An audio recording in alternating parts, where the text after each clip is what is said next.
Bonjour à tous, j'espère que vous allez bien. Alors cette petite vidéo pour vous parler d'un sujet que je trouve très important, dont on entend souvent parler finalement, mais qui est difficile à saisir.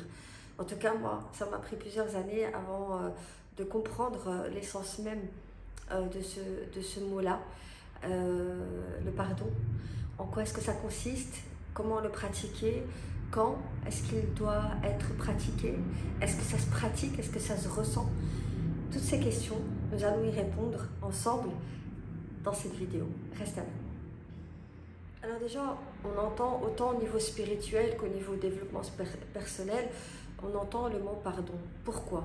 J'avais entendu une phrase qui, moi, m'avait vraiment interpellée et avait donné sens à ce mot-là, qui disait que le pardon est le plus beau cadeau que je me fais à moi-même.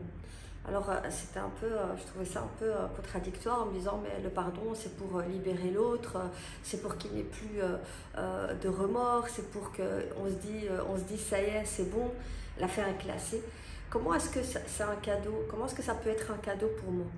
Et en fait en lisant, en réfléchissant, en discutant aussi avec des personnes, j'ai compris que le pardon en fait, pourquoi est-ce que c'est réellement un cadeau pour moi, pour la personne qui le pratique? En fait, il m'apporte la paix, il m'apporte la sérénité, il m'apporte la quiétude. Pourquoi? Parce que, en fait, grâce au pardon, j'accepte ce qui s'est passé, j'accepte mon passé, j'accepte les événements, j'accepte mon destin finalement. Je ne me pose pas mille et une questions, et si j'avais fait, et s'il avait fait, et si elle avait fait, et si elle avait dit. En fait, je ne me turlupine plus l'esprit avec ces questions-là, et je suis simplement dans l'acceptation. Donc je me dis, alhamdoulilah, j'accepte ce qui m'est arrivé, je le prends comme une expérience, non pas comme une punition. Une expérience qui va me faire grandir. Et donc, j'arrive avec ce pardon à un état de paix, de quiétude et de sérénité qui est finalement le plus grand cadeau qu'on puisse se donner à soi-même. Alors, quand on parle de pardon, souvent on pense à quelqu'un qui nous a fait quelque chose. Effectivement, hein, ça arrive très souvent. Mais je pense que le pardon le plus difficile à accorder, c'est celui qu'on doit s'accorder à nous-mêmes. C'est le pardon pour les erreurs qu'on a faites, pour nos silences, pour nos paroles, pour nos actes et pour nos choix aussi. Parfois, on se sent coupable pour certains choix qu'on a faits. Et je pense que le pardon qu'on se donne à soi-même est vraiment difficile parce que ça veut dire qu'on va comprendre, accepter que nous sommes des êtres qui faisons des erreurs. Ceux qui me connaissent savent très bien que j'aime pas le mot erreur, mais plutôt le terme expérience. Nous faisons des expériences, et certaines expériences, beaucoup même d'expériences, échouent. Et tout sera dans l'attitude après l'échec de cette expérience. Est-ce que je me morfonds sur moi-même, je me sens coupable, je me sabote, je me fais du mal pour me punir de ces erreurs que j'ai faites? Ou est-ce que finalement je prends acte de cette expérience en me disant ok, qu'est-ce que la prochaine fois je ferai différemment? Et là, ces expériences deviennent des leçons de vie. Ces leçons de vie même qui nous font grandir. Donc le pardon le plus difficile est celui qu'on doit s'accorder à soi-même. Alors souvent on me pose cette question, oui je suis d'accord avec toi Boshra, mais comment est-ce qu'on pratique cet exercice de pardon?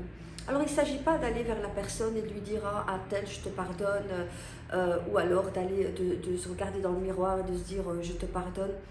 Non, en fait il y a vraiment un exercice de réflexion, de méditation à faire entre soi et soi-même. Déjà la première chose c'est de réfléchir à qu'est-ce que j'ai retiré de positif de cette expérience. Qu'est-ce qu'elle m'a appris? Et quitte à prendre une feuille, un stylo et d'écrire, dire voilà, j'ai fait confiance à telle personne, comment est-ce que je lui ai fait confiance? Qu'est-ce que je ferai différemment la prochaine fois? Sans condamner les personnes par défaut en fait. Donc simplement dire ok, qu'est-ce que je ferai la prochaine fois différemment? Si c'est des mauvais choix que tu as fait en fait, personnellement, alors de te dire qu'est-ce que je ferai différemment la prochaine fois? Et de mettre un peu des signaux d'alarme sur ah voilà ce qui m'a fait tomber, voilà ce qui m'a fait ce qui m'a fait perdre l'attention, ce qui m'a fait perdre la vigilance.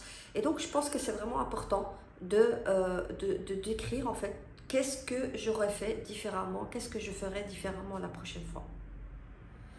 Donc vous l'avez compris, le pardon est un acte de respect et d'amour que l'on pratique envers soi-même, mais aussi un acte de foi et de piété. Pourquoi? Parce que en fait, le message qu'on dit finalement à Dieu, c'est de lui dire, bah ok, il s'est passé ça dans ma vie, je ne l'ai pas contrôlé, d'ailleurs je ne contrôle pas tout dans ma vie, et je l'accepte et j'en retire la leçon. Donc, alhamdoulilah, shukrillah pour ce qui s'est passé.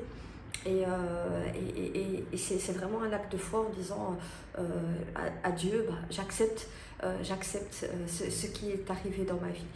Et cette acceptation va justement provoquer ou susciter un lâcher-prise qui va t'apporter cette paix et cette quiétude intérieure. C'est pour ça que le pardon est le plus beau cadeau que tu peux te faire. Alors, concrètement, comment est-ce qu'on peut pratiquer le pardon? On a le terme, souvent on a entendu le terme pardon thérapeutique, tout à fait, parce que justement il va te guérir en fait de tes ondes négatives, de tes fréquences négatives. Comment est-ce qu'on va pratiquer ce pardon? Alors il y a deux techniques que moi je conseille à mes patients et qui fonctionnent assez bien. C'est d'abord l'écriture. Donc si quelqu'un vous a fait du mal, que ce soit vous-même ou quelqu'un d'autre, de prendre une feuille et d'écrire moi, je m'appelle un tel, donc par exemple moi, Boshra, je décide de me pardonner par amour et par respect pour moi-même. Et alors vous pouvez énumérer un peu tout ce que vous désirez vous pardonner. Tout ce qui vous vient à l'esprit, vous l'écrivez. Ensuite, cette feuille, vous allez la supprimer. Vous pouvez la jeter, vous pouvez la brûler, vous pouvez la mettre de côté, peu importe. En fait, l'exercice d'écriture à la main est très important parce qu'il va libérer le cerveau de cette charge mentale de culpabilité ou de rancune qui va vous bloquer dans votre vie. L'exercice de l'écriture manuelle va libérer votre cerveau de tout ça. Ce qu'on peut faire aussi, comme je l'ai dit tout à l'heure, c'est une méditation. C'est-à-dire vraiment fermer les yeux, faire de la cohérence cardiaque, inspirer profondément, expirer profondément pendant quelques minutes et vous dire en vous-même, vous pouvez le faire à haute voix, que vous pardonnez à tout ce qu'on vous a fait ou que vous vous pardonnez à vous-même. Et c'est très bien aussi de terminer cette méditation avec une série de rappels, une série de adkar, de dhikr. Alhamdulillah, shukrillah, astaghfirullah. Je pense que c'est important dans le pardon de vraiment, enfin c'est toujours important, mais particulièrement dans le pardon, de vraiment se connecter à cette énergie suprême, à Allah subhanahu wa ta'ala, et de pouvoir en fait, de pouvoir vraiment acter par des paroles de dhikr ce pardon qu'on se fait, ce pardon qu'on donne aux autres, et c'est un nouveau départ en fait. C'est vraiment un nouveau départ. C'est pour ça que le pardon, c'est une paix, une quiétude. Et si vraiment vous avez pardonné à la personne, en fait, vous allez savoir de quelle manière, ou si vous allez vous pardonner. Vous allez savoir de quelle manière, simplement en vous remémorant la personne ou ses actes, que ce soit vous ou quelqu'un d'autre, il n'y aura plus d'émotions négatives qui va remonter à la surface. Il n'y aura pas de colère, il n'y aura pas de culpabilité, il n'y aura pas de rancune. Et ça, c'est un indicateur pour vous dire, effectivement, vous avez pardonné, vous êtes passé à autre chose. Prendre soin de soi, c'est aussi un acte de foi, c'est aussi un acte de piété. Et cet acte de foi et de piété passe par le pardon, car le pardon, c'est l'acceptation de ce qu'Allah finalement a décidé pour nous. Prenez soin de vous, pardonnez-vous et pardonnez aux autres. Je pense que vous allez vraiment ressentir le bienfait de cet acte-là, de ce pardon-là. À bientôt pour une autre vidéo.